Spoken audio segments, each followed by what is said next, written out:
Micron is scheduled to report quarterly financial results after the markets close on September 25th, 2024. The stock price is down considerably in recent weeks, and investors are hoping for a rebound from the manufacturer and seller of memory and storage for electronic devices.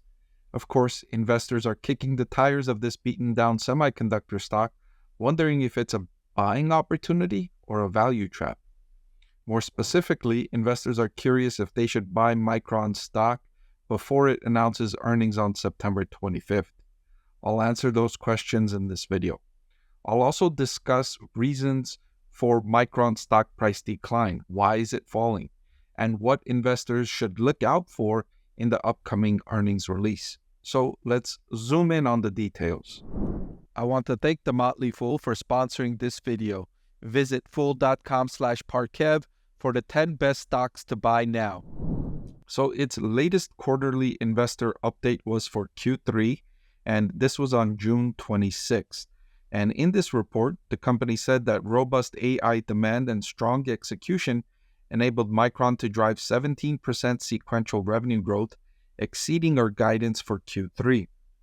We are gaining share in high-margin products like high-bandwidth memory, and our data center revenue hit a record high, demonstrating the strength of our AI product portfolio across DRAM and NAND. We are excited about the AI opportunities ahead, and we are well positioned to deliver a substantial revenue record in fiscal year 2025. So this does not sound like a company whose stock price should be in decline, right? This does not sound like a company that's struggling, but there are reasons why the stock price is declining, and I'll share them with you in just a little while. Now, revenue in the latest quarter jumped to $6.8 billion. That was up from $3.7 billion in the same quarter the prior year. Now, that's one of the reasons why the stock price is down, is because it's still recovering from that cyclical bottom in its industry, right? In the third quarter last year, the company generated just $3.7 billion in revenue and reported a $1.9 billion loss on the bottom line. $1.9 billion loss on the bottom line. So it's not that far removed from that cyclical bottom, and investors are not quite convinced that it's in recovery mode and the recovery will be long-lasting. Those are some of the concerns. The bigger concern, or the biggest concern, in my opinion, is the capital expenditures. The company said investments in capital expenditures were $2.06 billion for the third quarter in 2024.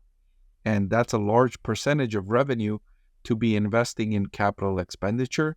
And this has been a trend increasing for Micron Technology and likely to continue. The management team saying that the reasons for this increase in capital expenditure is to capitalize on this demand. They see this market growing, both of their markets, both DRAM and memory, they see those markets growing by double digits for the next several years. So they want to capitalize on that. And they're making investments to capitalize on that. So that's coming also as governments in the US are encouraging that investment, incentivizing that investment with billions of dollars in grants and low-cost loans to help facilitate the increase in investment in semiconductor manufacturing, trying to onshore as much as possible of semiconductor manufacturing supply. The U.S. government is not happy that so much of the manufacturing portion of this industry happens outside of the United States. Now, U.S. companies have a great share in the design of semiconductor chips, but not a large share of the manufacturing of these chips. So the U.S. government wants to gain a greater share of the manufacturing side of the business, and they've made significant investments to that end. Micron is capitalizing on that, saying, okay, we'll take you up on that offer. We'll build 2 new facilities, one in Idaho, one in, I think it's Idaho, and one in New York to benefit from these incentives, and others as well, right? Intel is expanding manufacturing in the US. Taiwan Semiconductor even is expanding manufacturing in the US. Samsung and more are taking advantage of these incentives to build and add manufacturing capacity at a lower price than they would have to without these incentives.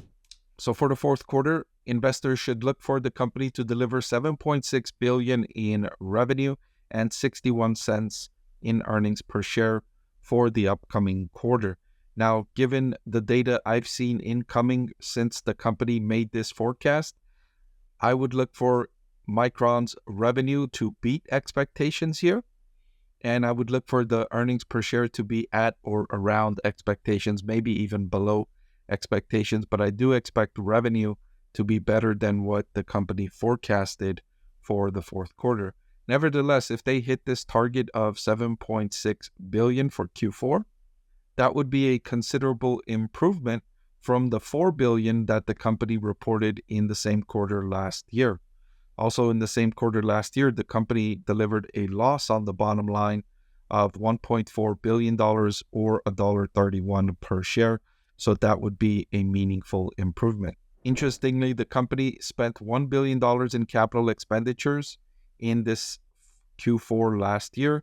I suspect that to be double or more in the Q4 this year.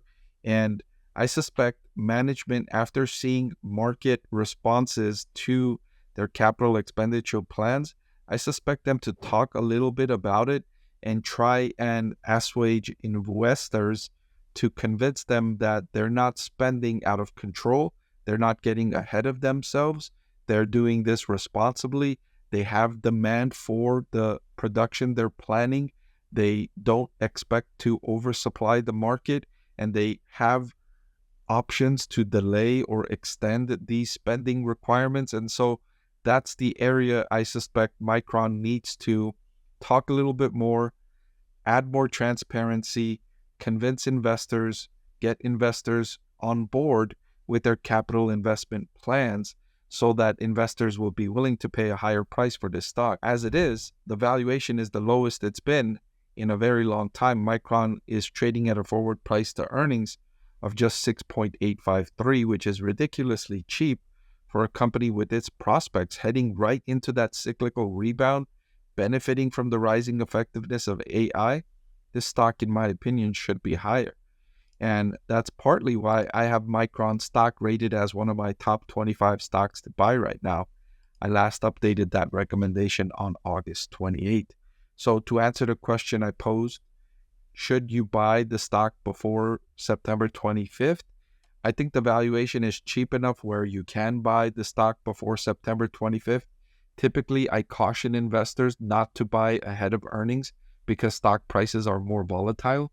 But we have enough time between now and the earnings release, and the valuation is cheap enough where I think there is a margin of safety to account for the increase in volatility surrounding the earnings release. So this is one of the investments where I think, yes, investors can buy before September 25th. I think the risk versus reward is in favor of investors buying Micron stock.